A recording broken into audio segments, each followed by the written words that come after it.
Grab your cuppa. It's time for coffee, clients, and nap time. I'm Sarah Marie, and this is your go-to guide for building a thriving business that fits into parenthood. So come on, let's create a life by design. Welcome to another episode of Coffee, Clients, and Nap Time. Today's guest is someone who's on a mission to make marketing feel so much simpler for service-based business owners, especially those of us juggling biz life around school drop-offs, nap times, and everything in between. Bec Alison is a marketing consultant, mentor, and a mum who helps women get clear, confident, and consistent with their marketing without burning out or spending all day glued to their social media. Her zone of genius is helping you map out a clear strategy, build systems that work in the background, and create messaging that actually connects with your dream clients. What I love about Bec is that she brings the perfect mix of smart strategy and realistic advice. There's no fluff and no overwhelm, just doable, effective marketing that fits into your real life. In this episode, we're diving into Bec's journey as a mum in business, her top marketing tips for time-poor women, and how to make marketing feel way less chaotic and way more empowering. Let's get into it. Hi, Bec. Thanks for joining me. Thank you for having me. I'm looking forward to having this chat, not just as a mum, as a business owner and a marketer too. I'm very excited to hear everything you've got to share with us. Let's start with your story and how you became a marketing consultant while managing motherhood, and what motivated you to start your own business instead of sticking into working for someone else. So I started my business in 2022 after I had my first son. And the reason why I started it is because I didn't have a job to go back to. So in my third trimester, I was working as a marketing manager, and they were really hard with me going on maternity leave. So I asked for 12 months off, and they wanted me to work whilst I was on maternity leave and not actually replace me for 12 months. So they were putting pressure on me to sacrifice that time with my family to go back to work sooner. And so after I left that and I had my son and had nothing to go back to, I thought this is the best time for me to build something that is for me, but also allows me that flexibility to, because I wanted to be a present parent. I didn't want to have to have a 9 to 5, Monday to Friday. And I wanted to just be there for my kids when they needed me, as well as be a bit of a role model for them. So that's what gave me the push to go into business, and that's what's motivated me. I don't think I would have gone into business if I didn't have my kids. I think that was the major push that got me into business. And it's definitely not been an easy track, up and down, positives and negatives, lots of lessons learned. But honestly, I wouldn't change it because I've been able to be there for them, go to swimming lessons when I want to, be there when they're sick. It's just provided that flexibility that I love. I absolutely know so many of my listeners will resonate with that. I think a lot of us turn to being entrepreneurs because we became mums. It is very much a tale as old as time, as we say. However, as a mum and a business owner, how do you manage your time effectively to ensure both your family and business receive the attention that they need? Because they can compete a lot. They can. And it's been an absolute struggle. So because I struggle to focus with my kids around. So how I've been managing my time is I've been utilizing my support system. So I've got my mum, my mother-in-law, and we've been utilizing childcare to be able to block out time when I need it. But generally, when I'm working on my business, the way I manage my time effectively is I'm realistic about what I can and can't do, and I block out time for things where I need them to. So every Monday I know that I need to create content for the week, or every Tuesday I know I've got to do client work. So I try and structure my week in a way that is simple but also adaptable if I need to, because kids are going to be sick, so you're always going to have to drop things here and there. So if I need to move my Tuesday and work a little bit on a Saturday or work at night time, I just do it. And so I guess it's just my time. It's about being having that structure, but also that adaptability as well. And setting boundaries has been huge. I've had to learn to put my phone down, put my laptop down, and just walk away. When I'm with my family, I'm with my family. When I'm at work, I'm at work. But it's taken so much restraint to be like, no, you are at home right now. You're with your kids. Get off your phone. This is not a time for work. So it's just balance, like making sure that I'm mindful of where I'm at in that moment. Yeah, absolutely. And I just want to reiterate for our listeners, it is a journey to get to this spot. So if you're not at the spot that Bec is yet, where she's been able to put those boundaries in place, don't feel like you're failing. It is definitely a journey to get there. And it's a journey to realize just how important it is to like be in the moment in each of those sort of categories as your day evolves and things happen. But I know that what comes from that is a lot of mum guilt. And I know a lot of my listeners will be dealing with mum guilt around working on their business when they feel like they should be, you know, with their children, or spending time with their children when they feel like there's things overdue or needed to be done in their business. So have you encountered mum guilt while growing your business, and how do you personally address it and overcome it? Yes, I have encountered mum guilt very much. When I had my second son last year, he's now 1. So in the 3 months that I took off after having him, because I had a C-section, so I was couch bound for a couple of weeks. And there was a few times during, like, whilst I was recovering where I needed a bit of a break. And so I would work on my business. And I had such a bit of guilt because, like, you know, you're a mum. You put this internal pressure on yourself to be like, you're a mum. You need to be present. You need to be, you know, helping here, there for your kids. But also, like, how I sort of addressed that guilt is I reframed it that my business is not just my business. It is actually my escape from the day to day. It's how I have found myself. Like, my business has helped me grow so much as a mum, but also professionally, and like the development in myself that I've seen has just been incredible. And I don't think I would have been able to do that if I didn't go into business. So I just have to remind myself that working on my business is my outlet. It's kind of, it can be, it's kind of sad, but it's almost my hobby at that time. And I've had other times where mum guilt, like I'm at mothers groups and they're all, stay at home mums who are like, oh, we go to sensory classes and we go to kinder gyms and we do this and we do that. And I do feel guilty because I'm just like, should I be doing more as a mum? But I love my business just as much as I love my kids. So it is a massive, it's so hard to manage that mum guilt because you love your business, but you love your kids. And I think it just comes back to having those boundaries, managing your time effectively so you're not tipping the scales from one to the other. And it's just about finding what works for you. There's no perfect solution. It's just about trying something, see if you like it. If you don't, do it a different way. Like, I'm a year now after having my second son and I'm back to working 3-4 days a week because that's what I want to do, because I love what I do. And after that time outside of that, I'm with my kids. And that is the boundary that I have set.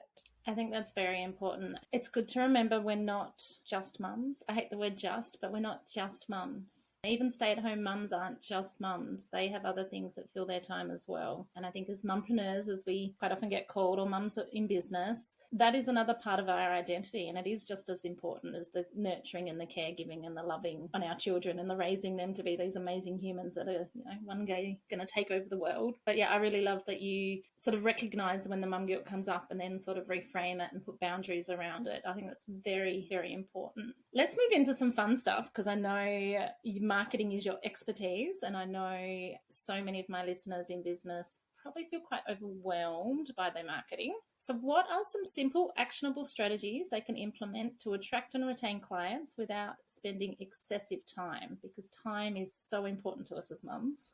It is. And So what I'm saying is going to be coming from a place as a mum myself, but also as a marketer, because I've ingrained who I am into how I present myself. So the thing that has helped me a lot as a mum in business is automating my marketing, as well as being realistic with the marketing that you do. So many times I see a lot of business owners who try to do everything. They want to be on all the social media platforms. They dabble in paid advertising. They will dabble in email marketing. It's about working out what's realistic for you. If you don't have 10 hours a week to spend creating content, don't. If 5 hours is more realistic for you, work out what you can do in those 5 hours that is effective and will actually,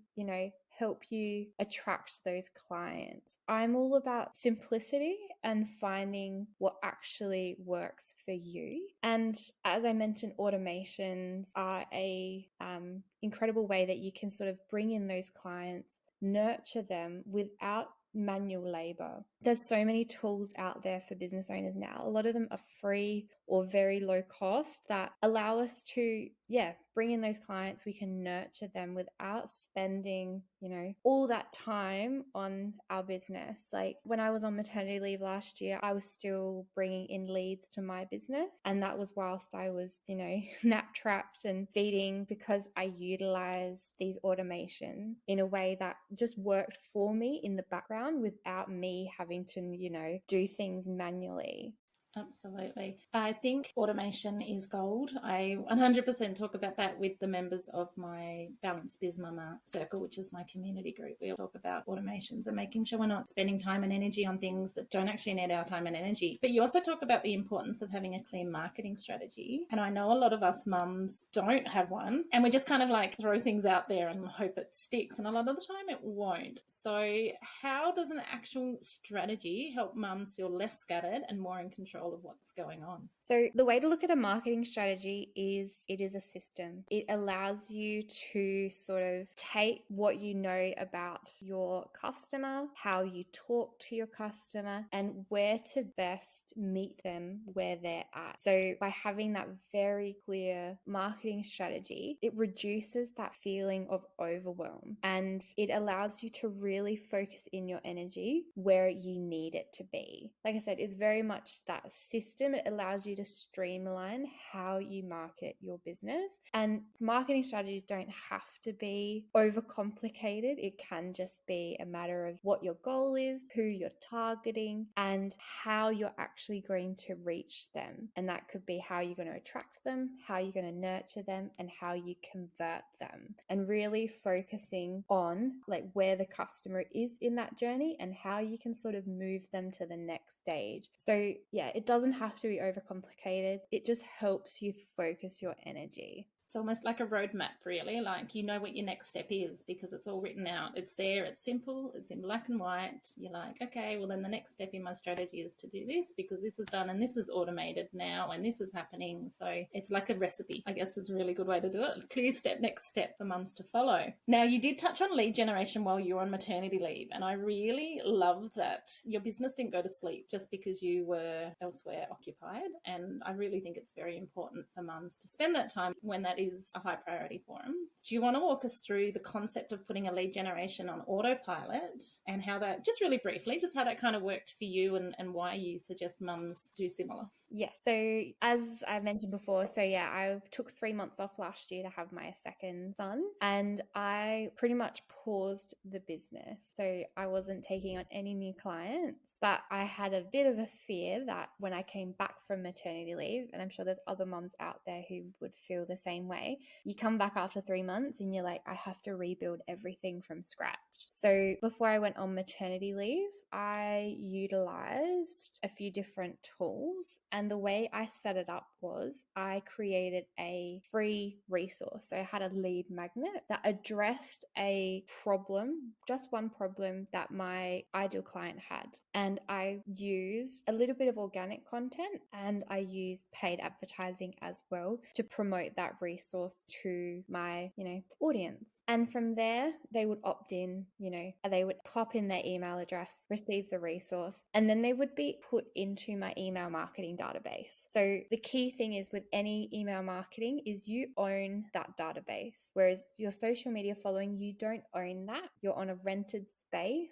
So it's very mindful, especially with what happened to TikTok last year and all those shutdowns we see with Instagram not working. If we rely too heavily on social media, it's just you're playing in someone else's sandpit. You have to adhere to their rules. So I sent everyone to my email marketing list, and that's where I set up a nurture sequence. So this was all automated from the moment they opted in, landing in my email marketing system, and then nurtured. That was all automated through my system. So I use MailerLite, and it's a free system for up to 1,000 subscribers, I think. And so when I came back after 3 months off, I had a nice little email list there, and I did a launch, I'm back from maternity leave. Who would like to work with me, kind of thing. So there was a bit of warmth there. They already knew me through my emails. And as I came back through into my business, my content at the time was just very much around, being a mum for two, talking about my experiences, what I've done in my own marketing, and that resonated a lot with people. So I recommend anyone who wants to focus on getting leads, the best way to do it is to have some sort of opt-in, because then you can get them on your mailing list and you can nurture them, which is like a huge part depending on what service you have. Absolutely.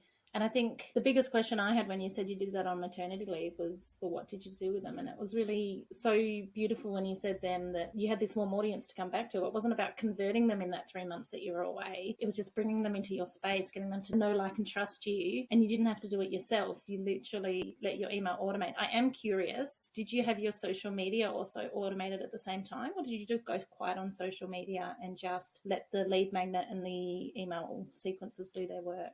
So I had paid advertising that was working all the time, but I took about 4 weeks off on my organic content. So that's posting to my newsfeed. I was still present on my stories, and that was generally just, me nap trapped, me having thoughts, like my day-to-day stuff. It wasn't until probably 4 weeks later, 4 or 5 weeks later, that's when I started posting very ad hoc. So there wasn't really a strategy when I was in the thick of it. It was very much just here I am, like, this is what I'm doing. I think I posted, because it was when one of the Wiggles brother, he came up with that remix of the Wheels on the Bus, and I was like, this is amazing. Maybe it's because I'm a mum, but I think I posted just something about that, and it was very much just about having fun with my content. So no, I wasn't actively present organically. So I let my ads do a lot of the heavy lifting. But I want to emphasize, I was only spending, I think I only had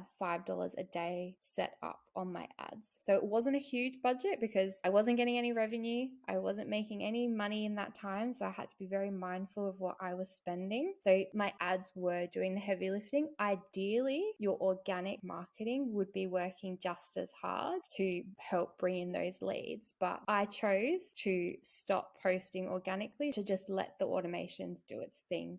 I love that. I think it's probably a very nice breath of fresh air for a lot of people who think that, people say if you aren't consistently active on social media, like, you'll lose your reach and you won't get anywhere. And I think it's a really nice twist on that to think, well, actually, you can just reach out with something you find funny while you're 2 months into postpartum and scrolling other people's socials and something makes you giggle. So you just share it, like, just that sort of interactive rather than, well, where's my strategy behind my social media? And I'm still thinking in that business brain set. What are some common marketing mistakes or roadblocks you see really often with mums in business, and how would you suggest they navigate them a little bit easier? So what are the most big ones that come up that you go, oh, that would be so easy if you just did this?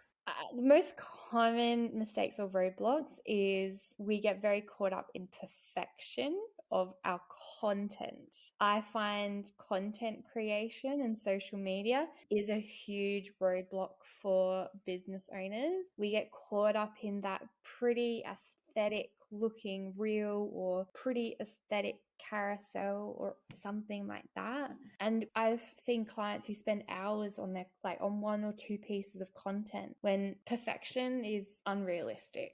Like, we shouldn't be trying to match someone who has an agency behind them or a content creator. We need to just focus on being ourselves within our content. Stop trying to chase that perfectionism. And because social media content is only one part of our marketing. And if anything, it's probably the hardest because there's so much content out there now. It's becoming so much harder for us to cut through the noise that sometimes we need to diversify and sometimes even get off digital. I'm finding going to networking events and actually just having conversations with people are moving the needle faster than what content is. So I think, that is probably one of the biggest roadblocks, is that chasing for perfection in our content, when really more people will resonate with you just being you. And especially on Instagram, when I hear people being like, it needs to be all professional and you need to have your face done, you need to have your outfits all done. It's just like, that's not how I'm like on a daily basis. I just want to be me. And it's so much easier to just be you. It's so much easier. I must admit, for the first 3 years of running my OBM virtual assistant social media management business, I was working in social media. I did not have socials. I did not have socials for 3 years. I did not have a website for 3 years. And I got fully booked just through word of mouth. As you said, talking to people speaking to other people. And I think a lot of people forget that it in itself is a marketing tool. It's a marketing system. It's not just social media and emails. There's things outside of that little sphere that we get quite hyper-focused into. And I also do agree, I've seen in the last couple of years this big shift from curated influencer type images all through my posts and my feed to people being really real and organic. And, people are there having their breakfast in their dressing gowns with their hair a mess, and that's them in real life. It's actually quite refreshing to see in your newsfeed, because I think we all got a bit desensitized to just seeing perfection everywhere and kind of we don't want to engage with that anymore. So what do we want to engage with? We want to engage with people that are real and honest and showing up as themselves. I was just want to say, I think AI is playing a huge part in that shift. Because anyone now can come out claiming to be an expert, and anyone can come out, claiming X, Y, Z, and have this perfect brand, have all these different elements that just sell. Most of the time it's to sell something. And I think people's ability to trust businesses at an all-time low, especially if you're in the coaching space. That is at an all-time low. So in order to be able to stand out from, AI generated content and, that idea of perfection, I can get you to 6 figures in, 6 weeks kind of thing. It is that relatability. It's that authority. It's just, being you, just being you. And I don't just mean in your socials, but everywhere in your marketing should be a reflection of you. Yeah, absolutely. And that's such brand awareness. If people go to your socials and they sound different to the email that you're sending out, and that sounds different to when they met you in person 3 weeks ago and got your business card and came onto your socials, then that disconnect is absolutely just going to break that trust. You can't rebuild that once it's broken. So it is a continuity. If that's how you speak, then speak like that everywhere. What advice would you give a mum who's just getting started in business and is feeling really overwhelmed with the juggle of it all? I would say work on your mindset. That would be something I would say to any mum going into business, because your mindset is everything.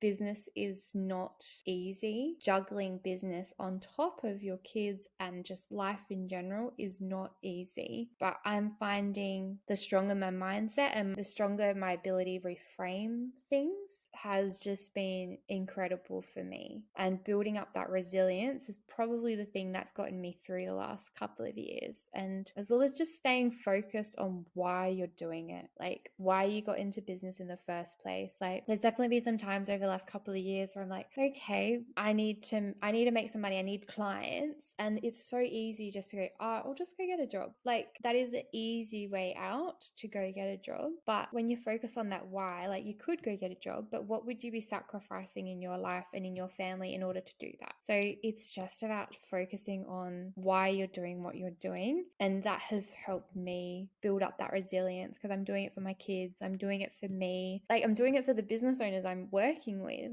For me, I'm focusing, on my why, my impact, and the difference I want to make, not just in my own life, but in the people that I meet with every day. If you could leave our listeners with one piece of advice to feel more confident and clear in their marketing, what would it be? One piece of marketing advice that I would give anyone is just keep it simple. Don't overthink your marketing. It's very easy for us to think we need the most flashiest program or campaign or strategy, but most of the time it's just the most simple strategies that create the most impact within your business. And it's, sticking to that simplicity and not overcomplicating it to a point where it gets that feeling of overwhelm and you want to burn everything down. I think so many of our listeners are going to be like, thank goodness. I thought she was going to come out with something huge and complex, but simple is good. Simple is easy. Simple means I can just try it. And if it doesn't work, try something else. Yes, I'm sure they're all rejoicing while they're listening to us going, oh, that's the best piece of advice. And finally, how can people connect with you or learn more about what you can offer? Because the information you've provided today has been so valuable. So I know the listeners are going to be super keen to find out more about you and maybe even get on your emailing list to learn more nuggets of advice. So where can we find you? Yes. So best place to connect with me is on Instagram. So my handle is at Bec Alison AU. Otherwise, you can check out my website, which is becalison.com.au. I will leave you with a free resource. So I've created a lead generation blueprint, and this pretty much takes you through the exact framework that I built when I was on maternity leave with my second child. So it's the exact steps that I followed to create my own strategy that allow me to, automate. So I didn't have to choose between being a mum and being a business owner. I could do both. And so I'll leave that with you and you can grab that and join my mailing list, because I love to be able to help business owners and to help other mums just really simplify marketing and help you build those strategies and systems so you don't have to sacrifice the things you love in order to grow your business. That would be amazing. I'll drop those links into the show notes. So listeners, you can connect with Bec. You can check out her resource, which is amazing. I can't wait to look it over myself because I struggle with doing my marketing efficiently. Thank you, Bec, for today. It's been such a pleasure to chat, and I will connect with you on Instagram, and I'm sure most of our listeners will too. Thank you for having me. It was great to have a chat. Thanks for joining me on Coffee, Clients and Naptime. If you've enjoyed today's episode, don't forget to subscribe, leave a review, and share it with another mum who's ready to build their dream life. You can also join our Facebook page or Instagram to stay connected every day of the week. The link is in the show notes. Just remember, you've got this, and I'm here to help every step of the way.